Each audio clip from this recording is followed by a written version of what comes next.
Hello, everybody, and welcome to what I am confusedly calling episode 19, but could be episode 1 of The Burning Wheel, as presented by a Roll20. I'm joined, as usual, by Colin, Andrew, and Jess, and joining us today, we have. I'm gonna try pointing in the right direction. Here we go. Boom! It's Suzanne. I got it. Yay! Welcome, Suzanne. Hello. Hello. So, for folks who have been watching the show for a while, you know that we will have like streaks of 4 or 5 weeks, and then things will get busy for cast members. We won't be able to play. So, a lot of that sort of started around when Austin took his job at Giant Bomb, and Giant Bomb has been utilizing him well. So he's been super busy, and so once we noticed that, I had a conversation with Austin about like, hey man, maybe you don't have to worry so much about the burning wheel. Like, you go and do your real job. And he graciously said that it would be cool if we did a different thing with Burning Wheel for a while. So we're gonna put a pause. We're gonna take the Agnes Rooster Woodsman Basil story. We're gonna put a little pin in it and put it over here.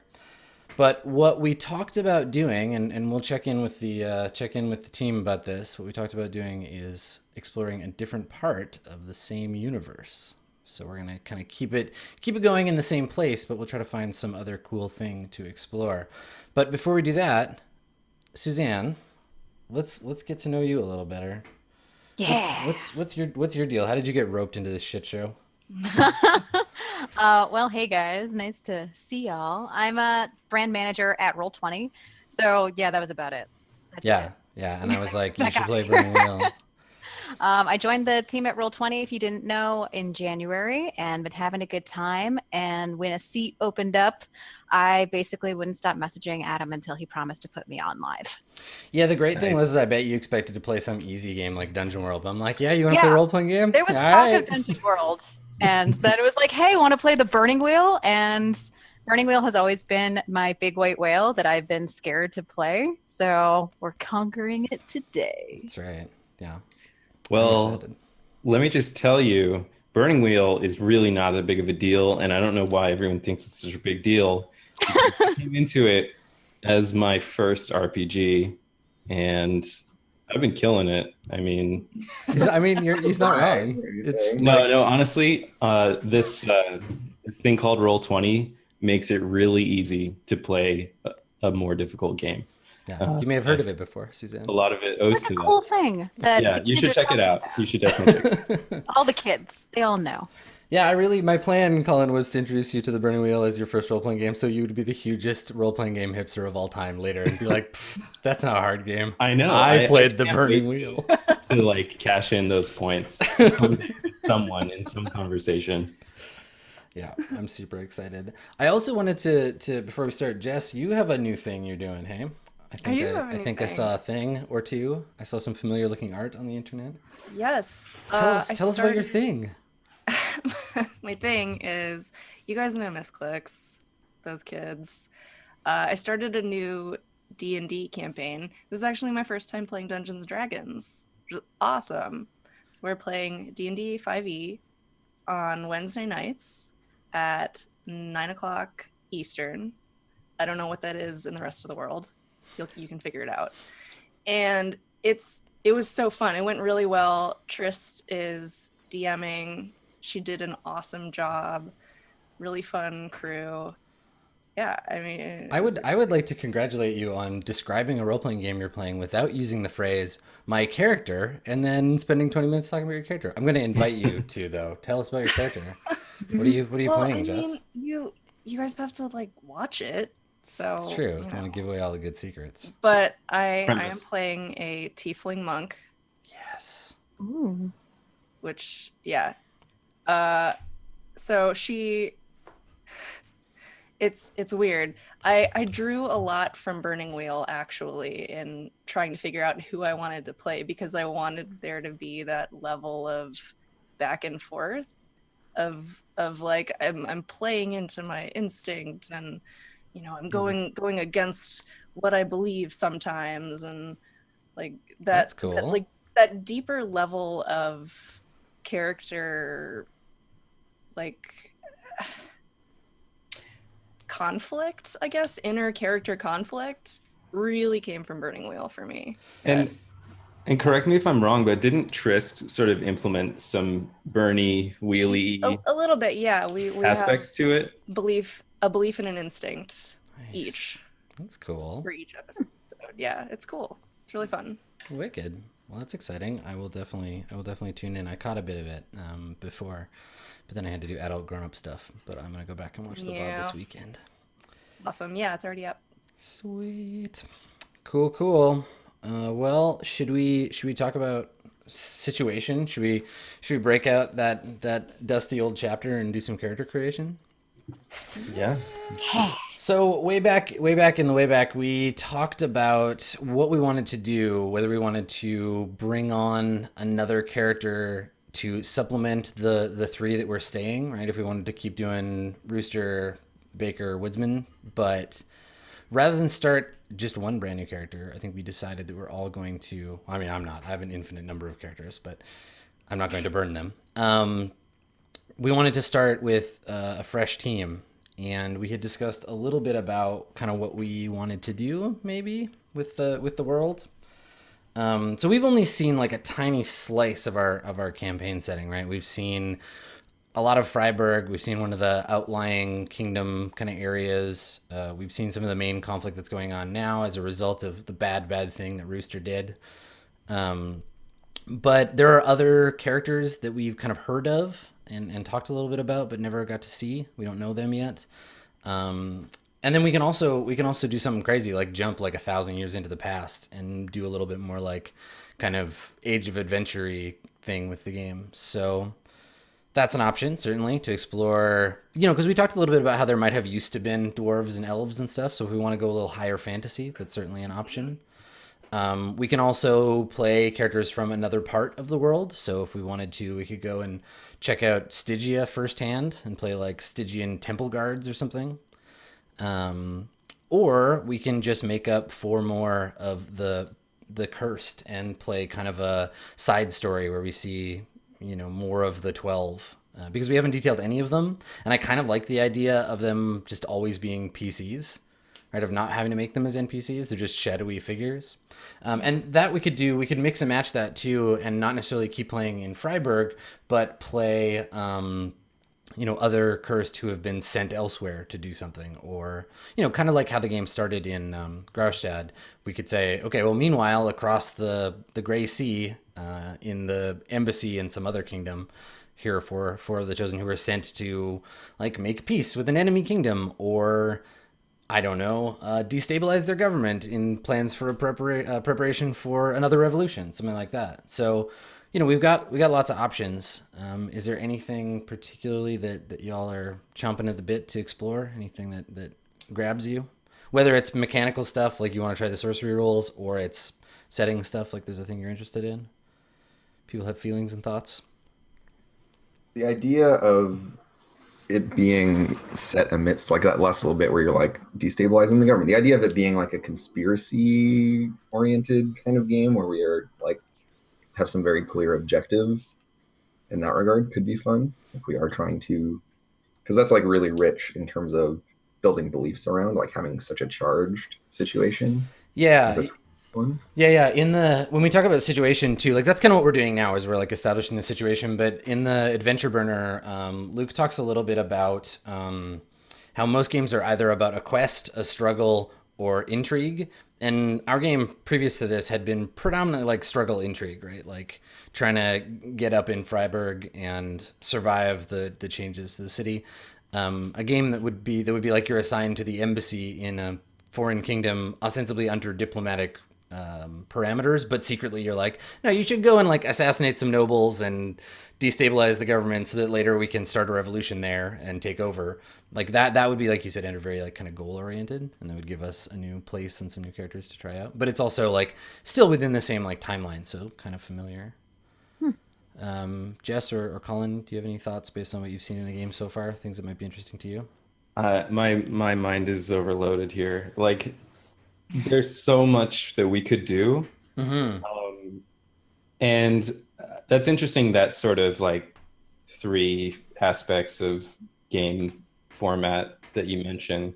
And like, I think that sort of spurred my interest in the quest side of things that we haven't necessarily, at least I'm not sure exactly how you're thinking of that, but like to me it's like more of a prolonged interest in a specific goal that yeah Totally. because obviously we've done like some sort of like, I guess what you might call like side quests in Burning Wheel before. But yeah, I like, I mean, I think I kind of romanticize tabletop RPGs, period. And that's just kind of like my sort of virgin, I think, understanding of these games. So like I'm still interested in like that sort of adventuring component if that can be part of the sphere of things. I don't think the game needs to hinge on that and be like completely focused on that, because I think the intrigue is actually really awesome and we've created an awesome world so far. So I'm totally down with working in that space, but I would love to incorporate some sort of like adventure-y elements, maybe travel or sort of inconsistent settings or something, you know, like change, I don't know. So one thing that I was thinking that could and this is going to be sort of like out of character general spoilery stuff for the nature of like the curse, but I was having some ideas about how like the curse wasn't unique to these 12 people, that in epochs past it's a thing that like used to be seen as a sign of the gods binding people together. So if we did like a game set in the past where the curse, as it's now known, was like better understood, you could play characters who are bound together through one of the gods, right? The marked by the wheel of fire or the wheel of water or air or earth. And you could be on a quest, and it could just be that like that was part of how civilization used to work, that like some people would just get branded with this mark at some point in their lives and they would have to do something. Maybe you're like journeying to the temple of fire to like seek out your purpose or whatever. So we could do kind of a more like Conan or Tolkien sort of like travel story. It's I'm hearing like from both the thing that both like Andrew and Colin that you're both saying is like something that with like kind of a more direct focus might be fun.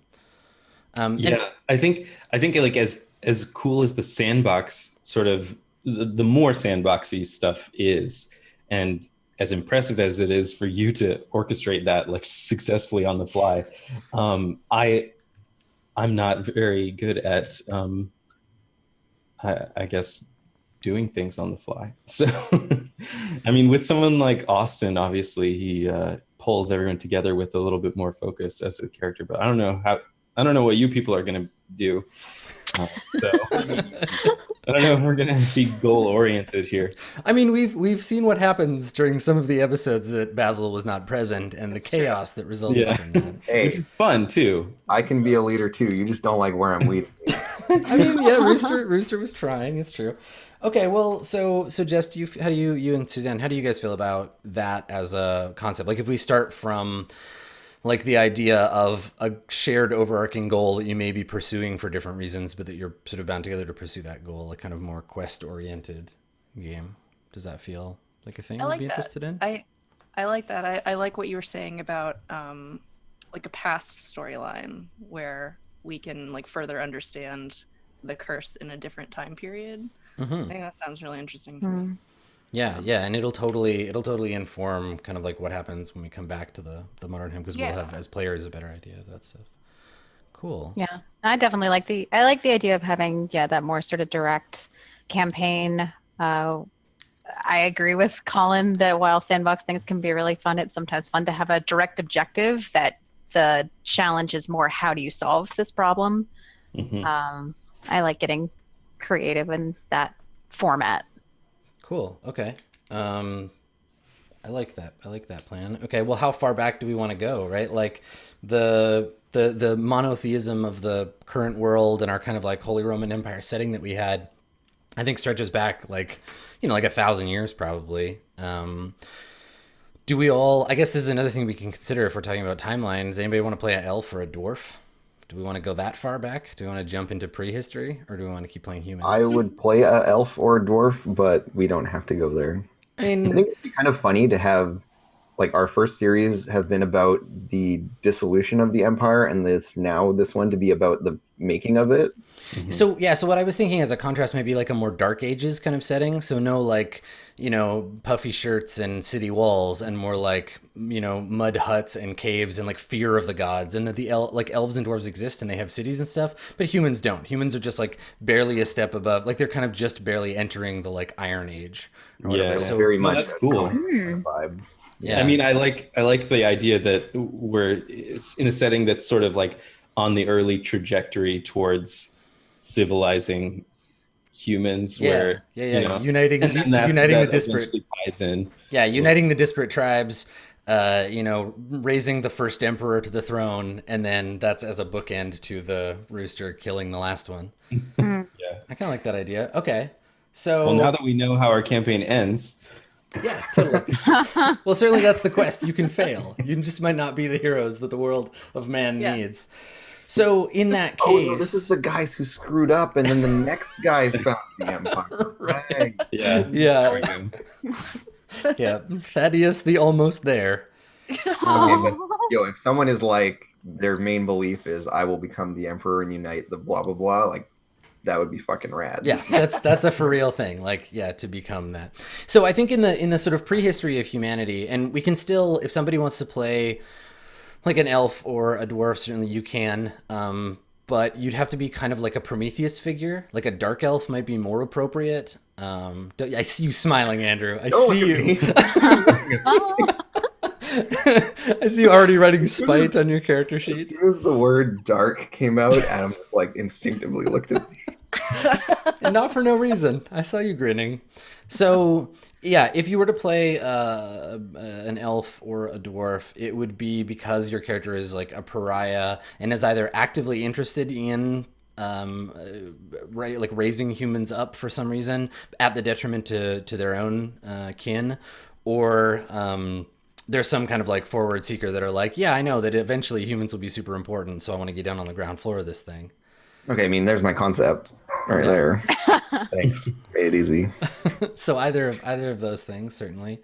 But also this frees us up to do things like if someone wants to play a sorcerer, we can explore the sorcery rules.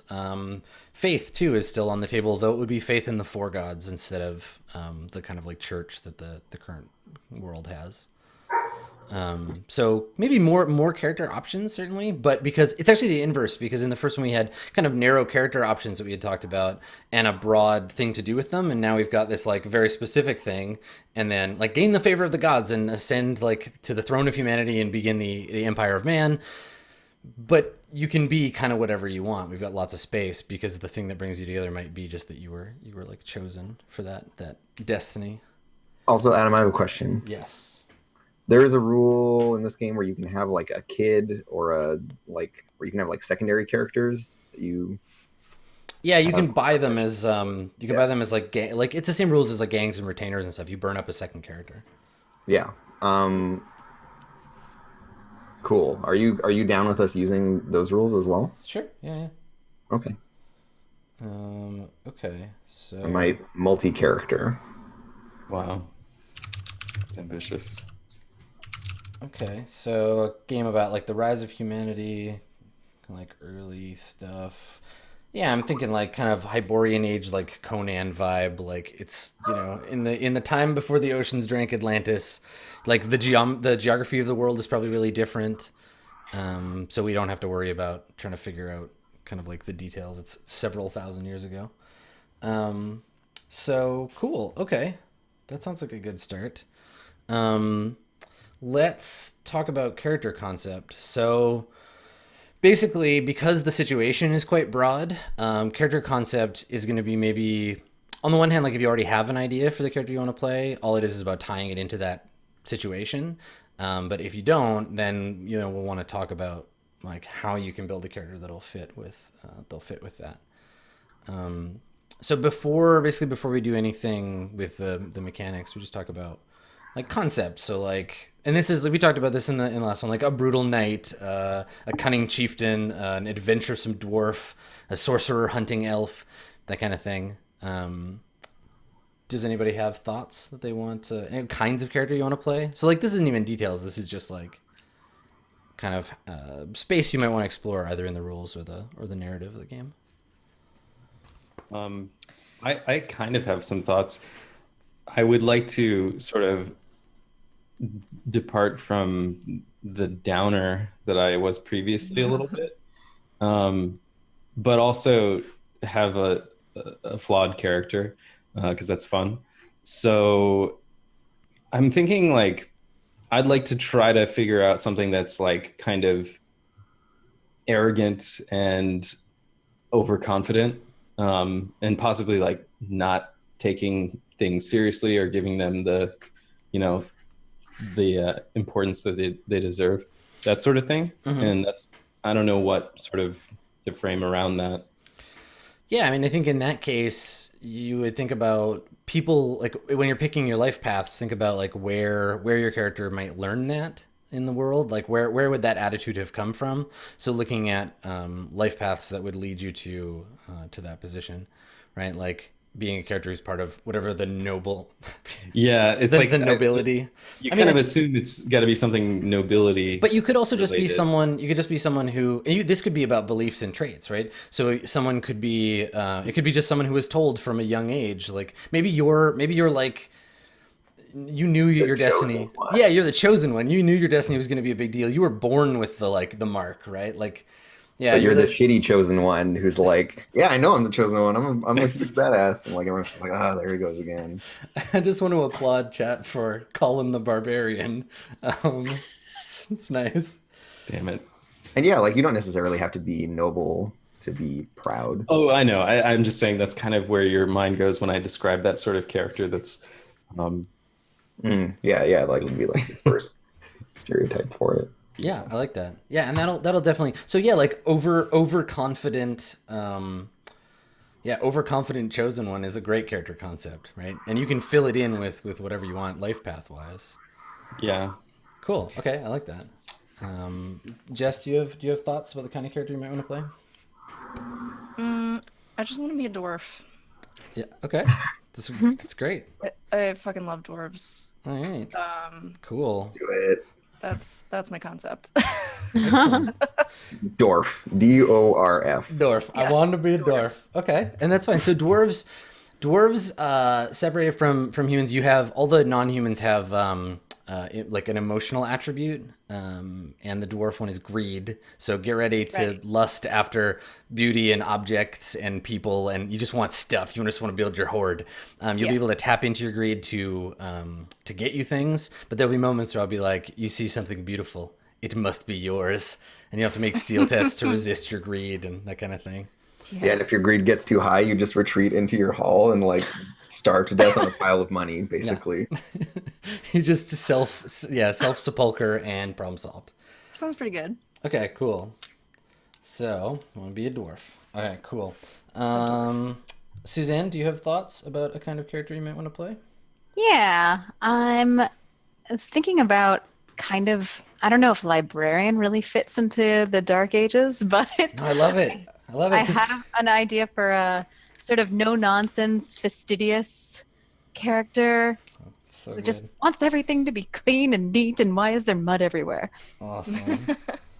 Cool. I'm So, picturing like Library of Alexandria kind of style. well, the great Yeah. It looks like, but the idea of like lots of scrolls and stuff and like The great thing is yeah, in the last game, the kind of arc as it was ending was the discovery of the printing press. So we can probably go back far enough that it's like the discovery of writing shit down and like paper. look at my scrolls. They're History made is of really parchment. Like what is Yeah. that? Why are you carrying that around? You can't kill anything with those things.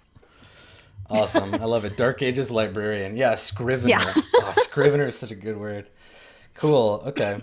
And then I'm gonna be an Andrew, elf. Gonna be an elf. Okay. I'll do it. We got the full range. Fellowship of the Wheel.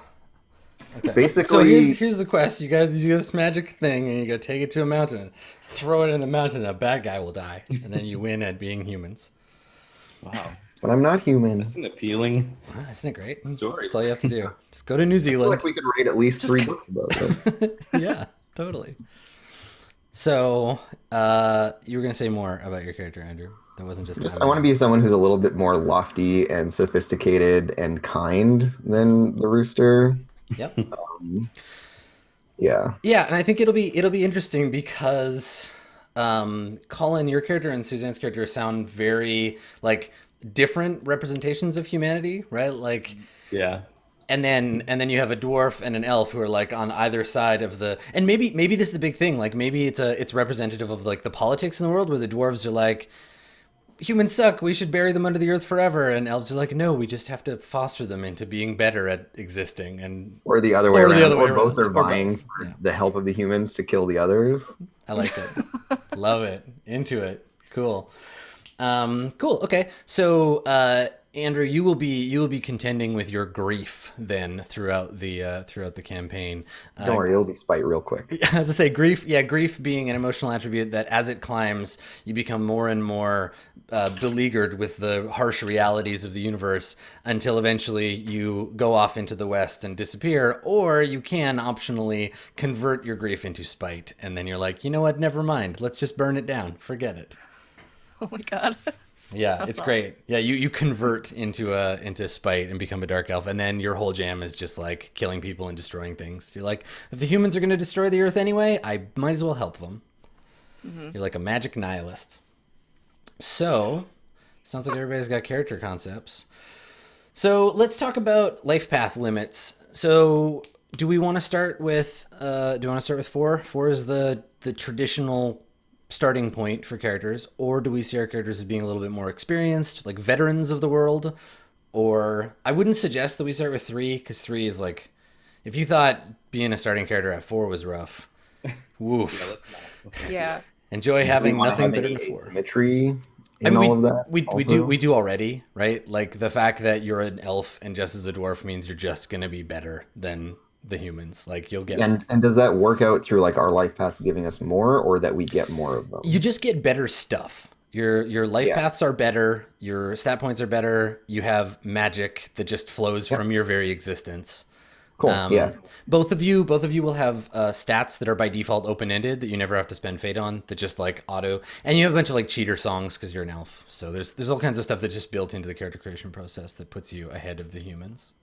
Cool. But I gotta decide what kind of elf I am. This is like very complicated stuff now. It's true.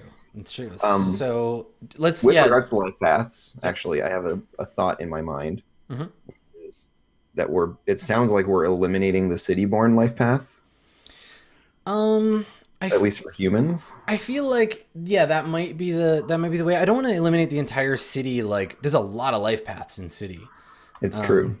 So I just wanted to check in about that because the setting out of the box includes a lot of urban stuff that it doesn't sound like we want to emphasize. Yes. So I don't know how we want to incorporate that.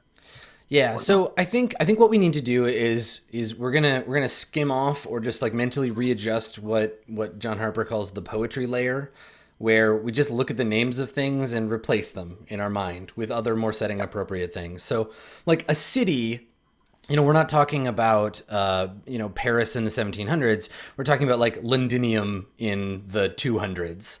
Like that's a city and has the kinds of people that would grow up in a city, but it's just much smaller and the scale is different. And Cool. yeah. So there might be some skills. If you're looking at picking a skill that doesn't seem like it makes sense, then, maybe we move away. But I'm thinking because okay, I guess this is a question. For humanity, are we taking it as a slow ascent from like cave-dwelling troglodytes to building cities, or have we dipped off? Are we looking at an actual dark age where it's something that came before? Like, did the humans and the elves and the dwarves all used to live together and there's been a sundering? Or what do we like better? Do we like our gritty, mud-soaked humans to have been there all along, or did they fall there from some loftier place? I like the idea that they've been like repressed by the other Right. more established stuff. So like they haven't had a chance to climb up and then fall. They've just been Yeah. stuck. I Okay. think that sounds good to me. So more Assyria and less Frankish Gaul. Okay. Yeah. Cool. I like it. King of Kings, got that whole like dawn of civilization Babylon thing going on. Wicked. Cool. And I think at this point, this is maybe the point somewhere in the recent history. This is the point where the Stygians like separated, like where humanity worships the four gods, and the Stygians were like, no, we worship darkness, and they like fucked off somewhere else. I like that idea too. Reasonable, very reasonable. Yeah, they're like, no, we don't need to make nice. We're gonna just go and worship the dark powers. Cool. Okay, nice. I need to like watch Conan several times, feeling the itch. Yeah. Cool. Okay, I like it. Yes, some Hammurabi up in this piece. So, and that fits nicely with your character, Suzanne, because like those early priesthoods were all about like clay tablets and making up laws and stuff. Yeah. Cool. Okay. Yeah. All right. I was thinking of going like scholar, but actually religion, might work better for this. Yeah, and well, I mean, we can talk about that, right? Like whether, because we tend to default on this idea that in humanity's history, religion and scholariness are like very intricately tied, but they don't have to be, right? Like being able to write could have been a gift from the gods, but we don't have to like necessarily tie it to their religion. Maybe we write other things. Cool. Okay, so sounds like 4 life paths probably a safe place to start. And then we know what stock everyone wants to be. We got a dwarf, an elf, and 2 mannish folk. So now we got to pick them. So when you're picking your life paths, you can do it one of 2 ways. I mean, you could do it a bunch of ways, but the 2 most common ways are to decide where your character was born, pick the next thing that they did, and then the next thing, and then the next thing, and then you're done, right? Like just work your way through their life chronologically. Or if you have an idea of a life path you're kind of aiming for, or you have a specific life path you want to have, pick that one and work back towards where you were born. Because like, for example, and this isn't true of this group, but if you wanted to be a knight, the best way to do that is to look at the knight life path and see where you need to go to get back to born. Right. Yeah. Cool. Ooh, that's a nice point. So, Filipov in chat says, writing should be the fire of Prometheus, not a gift, but a stolen treasure. I like that. I like the idea of like human writing being like a sad, like recreation of Elvish and Dwarvish script. Like, yeah, we can make the syllables. They're not magic anymore. We wrecked them, but we can use them to communicate things. This one's a bird. I can draw them in the mud with this stick. Exactly. And elves are like, that's a spell. You're carving a spell on the ground with a stick. Good work. No, it means goat. Yeah, no, this means goat. This is my name, Goat Man. I've written it in the ground. All right. That's Colin's character, the goatsman. So on each life path, you will see a time that life path takes. You'll see resource points that it gives you. You'll see some options for stats that improve. You can see where that life path leads to, and then it gives you a list of skills and traits. So I'm going to pop over to the map screen real quick, and I will take a look at, so that I don't mess with your character sheets, I will grab the rooster, and we will look at that one. So on the character sheet, if you go to the character burner tab, you can already fill in your concept, your number of life paths, and your stock. And then under life paths, your first one will be born something. So you can see here Roosters was born a slave. He was a slave for 12 years. He didn't take any leads for his next life, but to get into this one, because he was born. We can see it gave him 5 resources. He lost 1 physical point for it, got 1 skill point, 2 general points, and 3 trait points. So you just fill that out as you go. And as you're doing that, on each life path, you want to write down the skills that it gives you. So for example, like Rooster's life path here gave him like slavery wise as an option. So you can write that down. So let's take. We decided on 4, right? Yeah, we're going to go with 4, I think. Okay. Adam. Yes. Etharch is the noble elf. Yeah, the Etharchs are the elven nobility. Yep. Okay, cool. I think it would make sense for me to start there. And Yeah, you want to be an Etharch? like exiled Etharch. Cool. Okay. Sounds good. Yeah, so for humans, you've got a lot of options, right? You can be born a peasant, you can be born in the village, and they all give you like slightly different stuff. General points you'll save until the end of character creation to buy up skills that you didn't get as you went along. And yeah, and so take a look through there. For you, Jess, it should be a little bit simpler. You can be a clansdwarf. You can be a guilder, an artificer, a dwarven noble, or I think that's it actually. So you have just those places to start. So the clansman setting, so the dwarfs of the clans, those are kind of like the main body of the dwarven populace, right? These are people who do jobs like herding and tending and milling and brewing. The guilders are kind of the more like part of the dwarven mercantile organizations. So they're like a step up from the laborers. They're like kind of the dwarven middle class. And then artificers are a special class of dwarf who build things, and with the like capital B build, in the sense that they make dwarven stuff, like dwarven artifacts, dwarven weapons. It's a big deal to make these things. And if you wanted your character to be someone who turned on your people, being a former artificer would be like, you're considered a state secret, right? Because you're like, oh, I don't want to be a dwarf anymore. I'm going to go hang out with these humans and teach them how to make swords. It's like Einstein running away. Yeah, exactly. They've got the bomb now. Exactly. Those dwarven artifice bombs. Interesting. Yeah. Who gave the humans the M bomb? Yeah, and then the other paths you have Dwarven Outcast and Dwarven Host. The Host is like the host of Dwarven warriors, like the army, basically. Okay. And then you can go into that or Outcast from other settings. Mm-hmm. Yeah. Okay.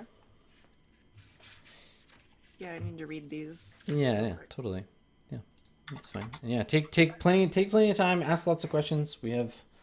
Yeah, where do lots we of time pick to do general skills for? Yeah, so you just save up your points, basically. So Okay. I'm going to take a quick look at your character sheet here, so that I'm looking at the same thing.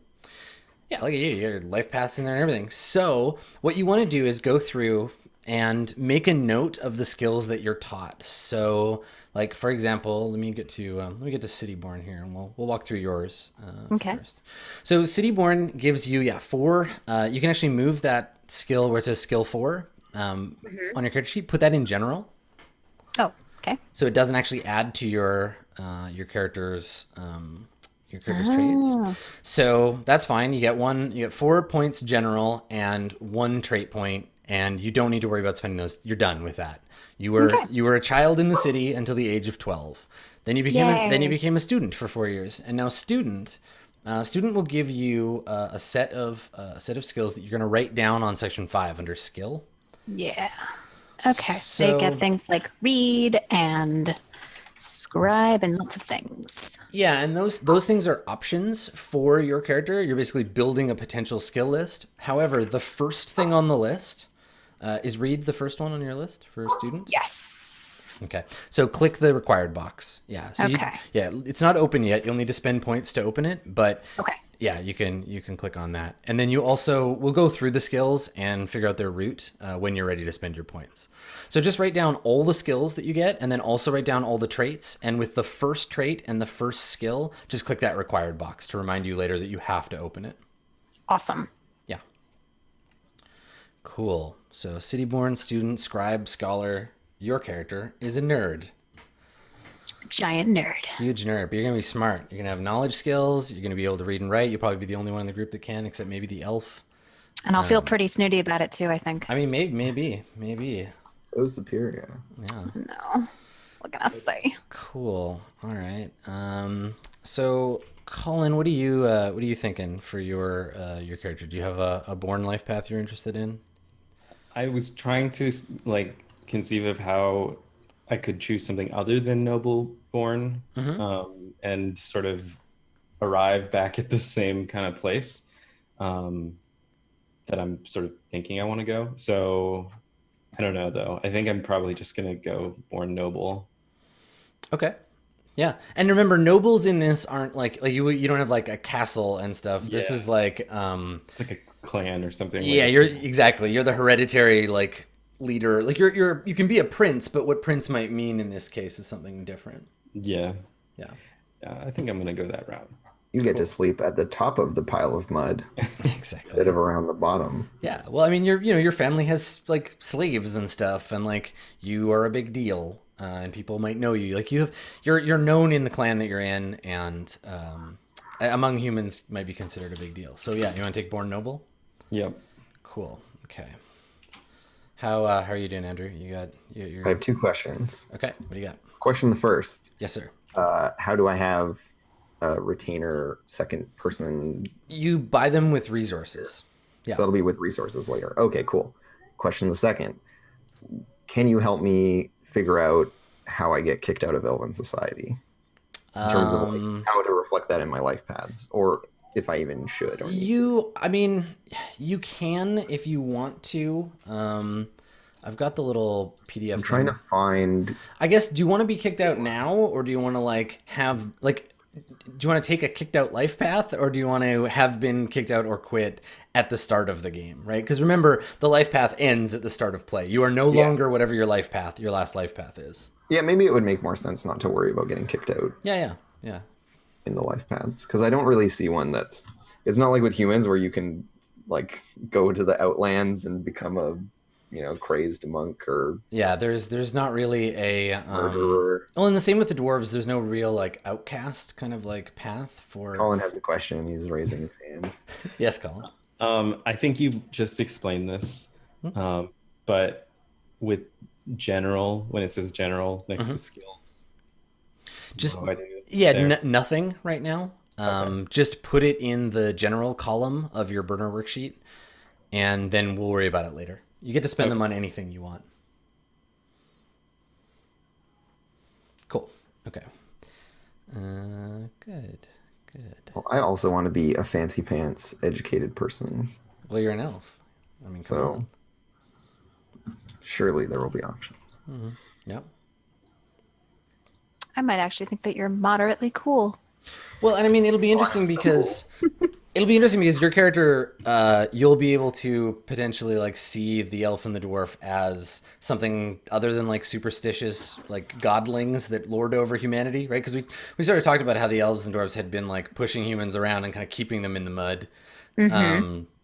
And you'll have an understanding of the history of that, and you're either more likely to think that they're great, or you'll be like, it's just an elf, chill. Like, They're not that big. yeah, they're not that big a deal, but secretly. Or I might aspire to elfin and want to put human ways behind.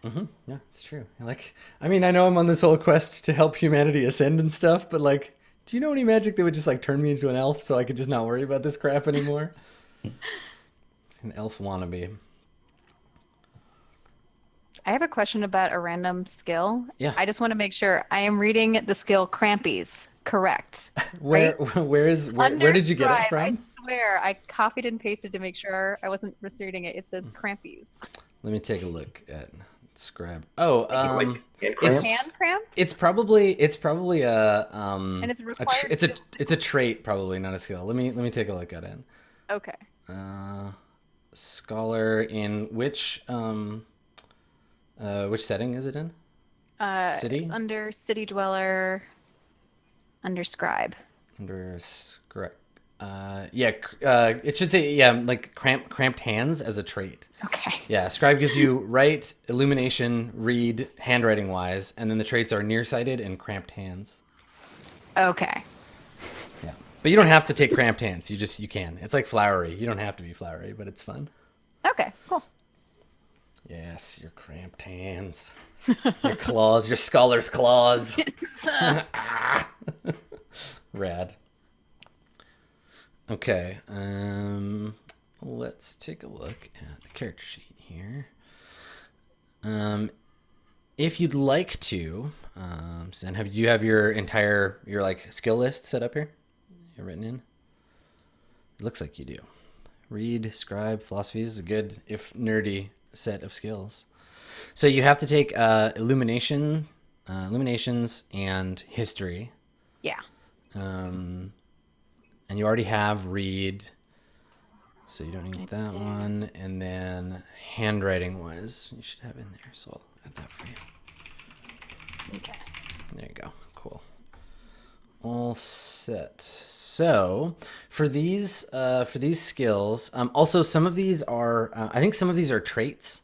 So Okay. let's take a look through. I'll walk through with you. So student, your traits for student should be, let's see, scribe, clerk. Oh, I totally skipped a couple for student. Oh no, inconspicuous and streetwise. I did put those in. Okay, let's take a look here. Student. Here it is, student.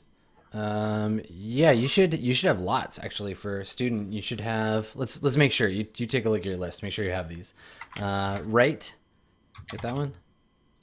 Nope. Okay, so write should be in there, and it's required. Okay. Cool. Okay. Yeah. So write, read, which I know you have. Philosophy. Mm-hmm. Yep. Okay, got it. Rule of law. Yep. History. Mm-hmm. Symbology. Yep. Anatomy. Yep. Okay. Yep. Yeah. Sorry. Astrology.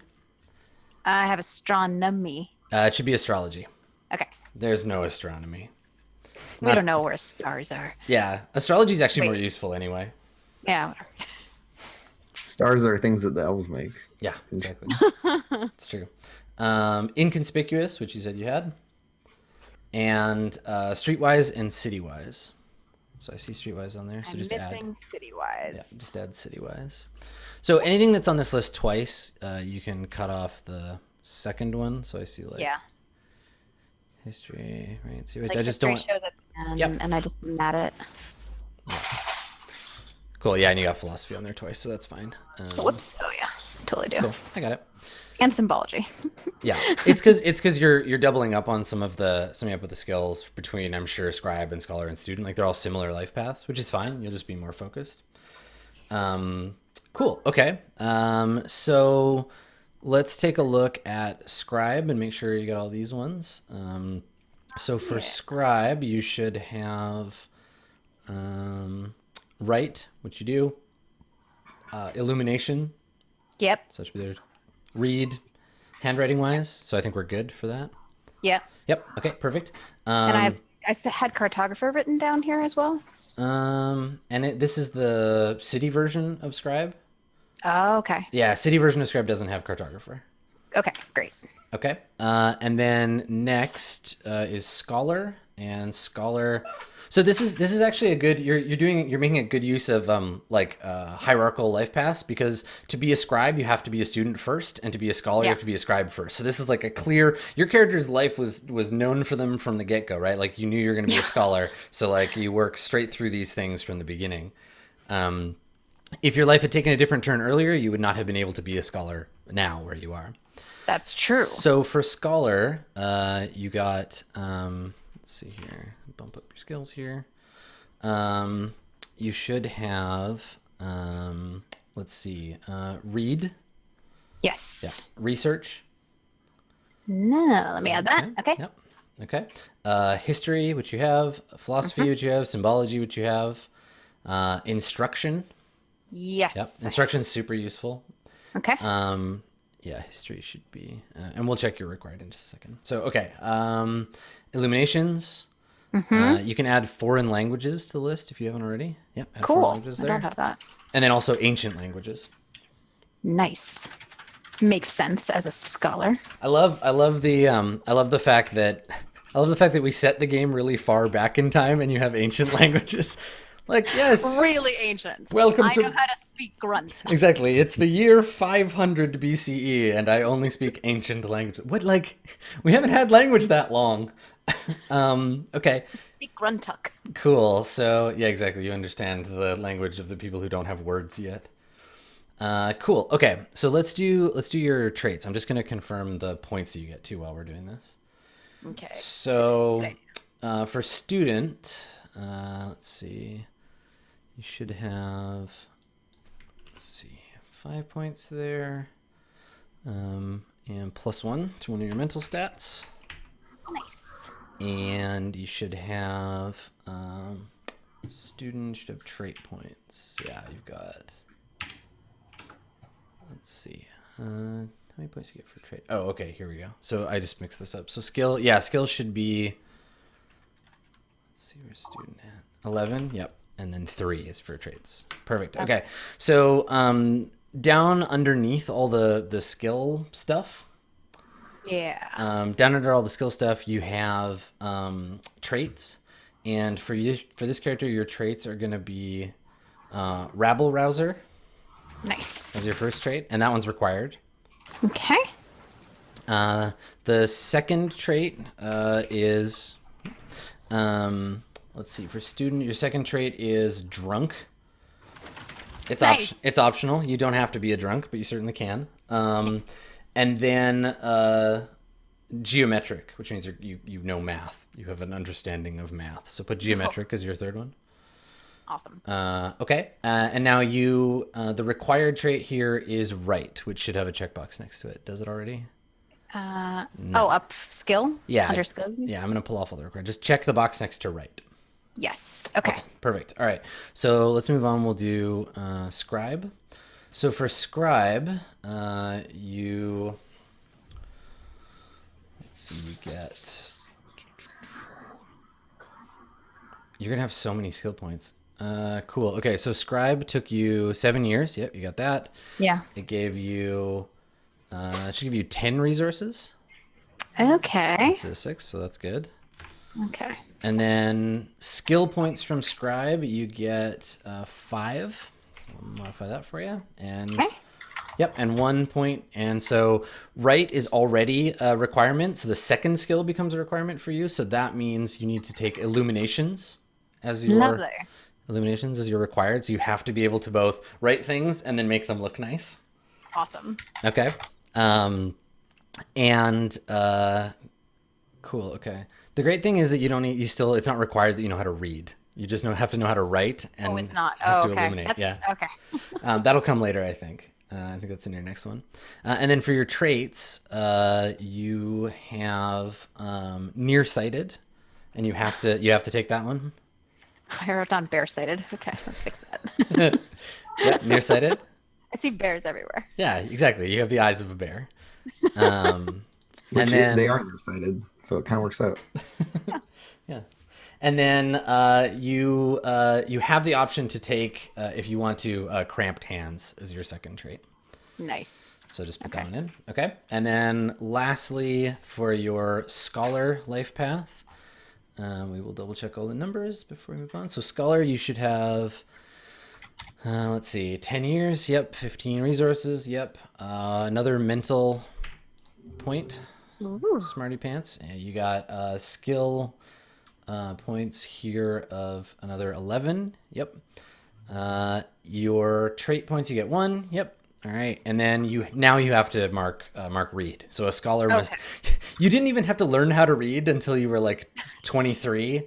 Then you're like, Yeah. I guess if I'm really gonna I just had to make the letters, make them like when learning cursive in kindergarten. Well, 'cause Like that's- you just have to make these shapes. Yeah, all you did, like a scribe especially. Scribes don't know how to read. You just need to know how to like write the letters and copy books to make more books. Yeah, exactly. Man, Just draw. Dark Ages sucked. And then you for your traits, know it all is the first trait, and it is required. Yay. So you are a nearsighted rabble rousing know it all, and you have the option to take bookworm if you like. Cool. So yeah, good work. There we go. All right. Cool. So I'm gonna take a look at everybody else's character. We'll walk through and check theirs. While we're doing that, if you want to, you can go through. Well, you can decide what skills you want to open first, but take a look at those skills. Think about the ones that you want to buy. But also think about some stuff that's not on this list that you like your character to be good at, because that's what you'll spend your general points for. And we'll talk about how to spend your 33 points or whatever you have, Awesome. or your 27 points when we get back to you. So many points. So many points. You're just smarty pants. Okay, cool. How are you doing, Andrew? Did you pick your life paths, or are you trying to figure that out still? I'm feeling out some options. I've got like Okay. one concept figured out, and then I'm working on like an alternate concept. Okay. Do you want to talk about your concepts a little bit? Yeah, so one of them is that I'm a bladesmith. So he's been like a craft, or I haven't decided if I'm a lady elf or a man elf or whatever. But Mm-hmm. yeah, so they're a crafts person. So they just born ethark, novice, shaper, bladesmith, Okay. which would require like some lead time in there. And yeah, that's like a really straightforward, like educational specialization kind of arc. Mhm. The other one would be to go wanderer, Yeah. and then be a ranger. And then I don't know what the last thing I would do after that is, because ranger doesn't really lead anywhere. It's kind of a dead end. Yeah. I mean, you can double up on it too. That's an option. Yeah, so I could be a ranger for 90 years Yep. It's true. after wandering for 75 Well, years. let's talk about this with Jess a little. So, Jess, did you decide to go with artificer? Is that the life Sorry. path direction Yeah, you feel like I going? did. Okay. I think I want to end up with master engraver. Okay. So that might affect, Andrew, whether you go with ranger or bladesmith, right? Because if you're both like crafty folks, you'd have to find other ways to sort of differentiate your characters. What is my reason for being? Exactly. Yeah. I know, it's a huge question. The other thing is, instead of bladesmith, I can do different stuff like artisan, where you make stars and arches and stuff. Or you can be a, what's the other one? Can be a jeweler. Mm-hmm.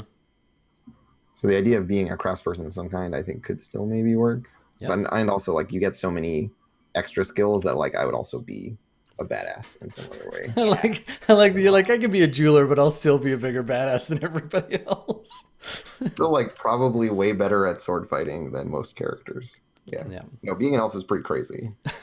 Yeah. You Well, know, considering how long it takes you to do anything, like you're like, yeah, I'm 33 years old. I'm a human. I've had 4 life paths. You're like, I was a bladesmith for 80 years. Yeah, 80 years. 80 entire years. I like it. Yeah, I just got to like 100 years old and I was like, wait a minute. And then I remembered it was a dwarf. You're a dwarf. It's okay. Yeah. That's a real thing. Yeah. Yeah. Okay, cool. So yeah, just think about how that works, because like jeweler, when we talk about elves, like elves in this, dwarves too, they're both very like of the Tolkien mode by way of the life paths. So like a jeweler would be like, yeah, someone who makes magical elven jewels. It's not just like I make, like diamond rings. Baubles. Yeah. Right. Don't mistake me for some conjurer of cheap tricks. Yeah. Yeah, you make fancy things. What is the elven like wizard?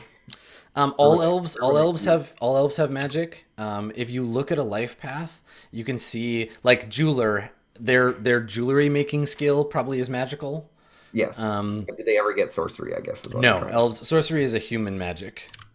Right, and elves just use songs. And Yes, elves just are magic and can sing like the Song of Wonderment and just do like their skills are magic. Yeah. Mm-hmm. Yeah, exactly. Cool. It's Yeah, like you can be a blade singer and it's elevated to another level, right? It's like the ability to wield a weapon isn't about killing people. It's about, I don't know, your oneness with the sword. It's a spiritual act, right? It's magic. You're magical. So yeah. Cool. All right.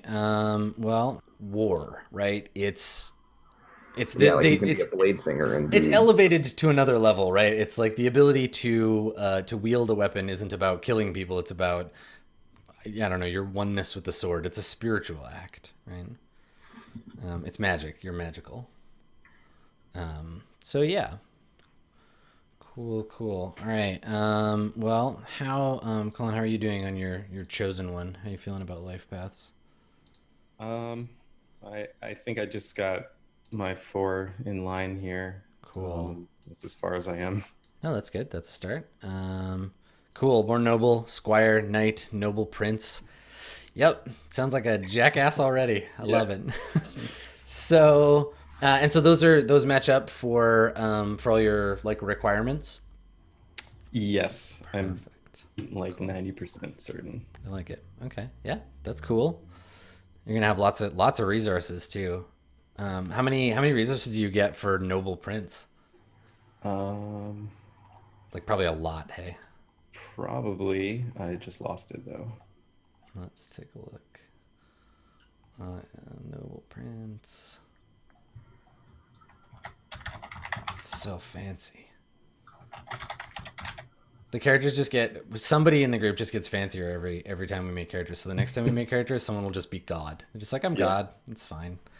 Wasn't It's a happy very with being- fancy Dark Ages group. No, it's good. Well, I mean, who Give else? me- Give me 5 life paths. Oh, that is 100, I believe. Whoa, buddy! 150 resource points. You're gonna have all the shoes in the game. Yeah. Like I bought shoes 5 Which times. works well because that's what my character is all about. Holy shit, that's a lot. I like it.